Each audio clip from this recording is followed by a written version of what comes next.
Daniel makes a heartbreaking decision, and, spoiler, pushes Claire to defy Victor. At Crimson Lights, Kyle chats with Billy about his return to Jabot. When Kyle asks Billy about his new venture, his uncle admits there are still things they are working out. It may not be his first media venture rodeo, but he's planning on showing the old dogs some new tricks. Kyle asks if he's confident he can pull it off. This offends Billy, but Kyle is sincere. He knows that building a company from the ground up is a lot of work. Billy apologizes and they recall their old opposition. Kyle explains he's put his former anger behind him. Victor taught him a few lessons the hard way. He's learned that happiness and trust all start with family. Now is the time for the Abbotts to stick together. Kyle knows that Billy got a raw deal from his mom and Victor and wishes him all the best. Even if it is with Phyllis, he adds, reminding him she was his mother-in-law. Billy is confident she's loyal to the bone. Kyle can concede that and wishes him the best again. Daniel stuns Phyllis. Phyllis hurtles into the athletic club and practically pounces on her son, who can see she's in full form again. She says she's ready to brainstorm and to create the wow factor. He wonders how many coffees she's swallowed so far. She gushes about them soaring to bigger heights now that she doesn't have psychos after her. Her son wonders if she's really ready for this. Maybe she could use some time to center herself? Phyllis doesn't want to take a vacation just so she can listen to people mispronounce her name. She wants to take action, and she's so excited to have her son by her side. Clearly, he's a lot less excited. Daniel tells his mother it's nice to see her happy about something other than hellfire and retribution. He's sure the business could be exactly what she needs. It's ours, she insists, sure this is the best thing to get him out of his grief. Billy joins Daniel and Phyllis and backs her up, saying Abbott Communications is ground zero for something amazing, but he quickly gets the impression that Daniel may no longer be on board. Phyllis insists her son simply needs to get the lay of the land so he can figure out how to showcase his talents. Daniel admits he can't figure out what he wants to do about anything. He's feeling blocked. His mom wants them to brainstorm, but Daniel suggests they just shove him somewhere. Billy wants him to be a vital piece of the company, but Daniel doesn't know what to do next. Phyllis insists they are the dream team and starts cheering. Billy wants to have faith in this, but he's not loving this lack of passion or creativity. I don't know if I'm ready for this, Daniel admits. He hates to disappoint his mom, but he can't move forward. After Daniel walks out, Billy admits he didn't expect things to go this way. Phyllis runs after her son as Sally enters. Billy tells Sally that it looks like the triad of Abbott Communications just blew up in his face. Daniel just told him he doesn't know what he wants. That makes sense to Sally since he just lost the love of his life. Billy gets it, but Phyllis and Daniel are a package deal. If Daniel is gone, she may be too. Sally says that if she goes, he can move on to Plan B. Billy doesn't have one of those.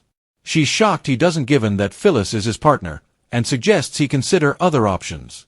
Who else could he trust? The only person he can think of is Sally. She's driven and pushes the envelope. Sally is flattered, but her passion is in fashion. Marchetti Z is where her heart is. Billy would never want to pull her away from something she loves. She asks who else he trusts. He trusts Big Brother Jack, but he's busy. When she urges him to go it alone, he admits he needs a partner, so this isn't all about his ego. She agrees that the right partner is key. She'll admit that Phyllis is loyal and explains that she came to her with her concerns about Dumas. The redheads agreed that the mystery man cannot be trusted. Daniel admits he's feeling lost. In the park, Daniel tells Phyllis he can't see what she wants happening. He doesn't know what he wants in life or business. He just doesn't want to disappoint her. He thought that one day the feelings he has would pass, but they haven't. Phyllis knows a job can't replace what he lost, but she thought it could give him some focus. Her son has been putting all of energy into looking after Lucy and finding reasons not to face what he's feeling. Daniel hoped that time would make things better. Instead, it just seems to have opened up an abyss and all his plans for the future are gone. Phyllis holds her son and tells him that having a place to go might be the first step to finding a purpose and focus for his life again. Maybe that could ease him out of his pain? Daniel believes the company could be amazing, but has a hard time seeing himself there. It seems like the universe is telling him that Abbott Communications won't help him dig himself out of his hole.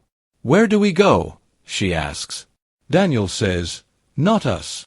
The company is for her. It's where she needs to be. He can see that. It could heal her." Phyllis doesn't want to do it without him, but he urges her to dive in headfirst while he figures out his next chapter. Daniel opens up to Tessa. Daniel drifts into Crimson Lights and over to the counter and orders a coffee. Spotting him, Tessa motions him over to her table and asks him for a clue to a crossword puzzle. He has the answer since he did it last night. They chat about crosswords until she notices he's down. Daniel confesses that it feels like his whole life has hit the brakes. It's been a dead stop out of the blue and he doesn't know how to get back on track. Phyllis tells Billy that Daniel needs help.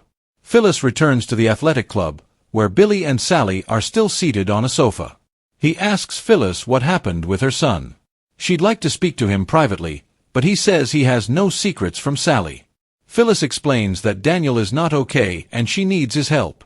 Claire seeks advice from Victoria and Nikki. Victoria and Nikki join Claire at Society.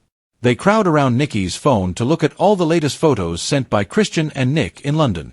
Victoria and Nikki are taken aback when Claire suddenly announces that Kyle has asked her to move in with him. Nikki concedes that it makes sense since it's hard for them to find time for each other.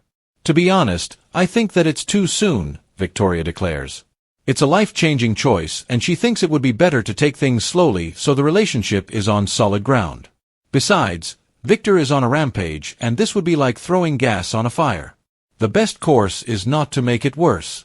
Claire doesn't want to put her life on hold. Nikki chimes in to say that Claire and Kyle should do what feels right, regardless of how Victor feels. Victoria is shocked to hear her encouraging Claire to provoke Daddy. She's sure a provocation would be the best way to sabotage their relationship. They argue about what's best for Claire and how wrong Victor is. Nikki refuses to let Victor dictate how Claire lives her life. Claire taps her glass with spoon to get their attention. She says Kyle is willing to take the chance of setting Victor off.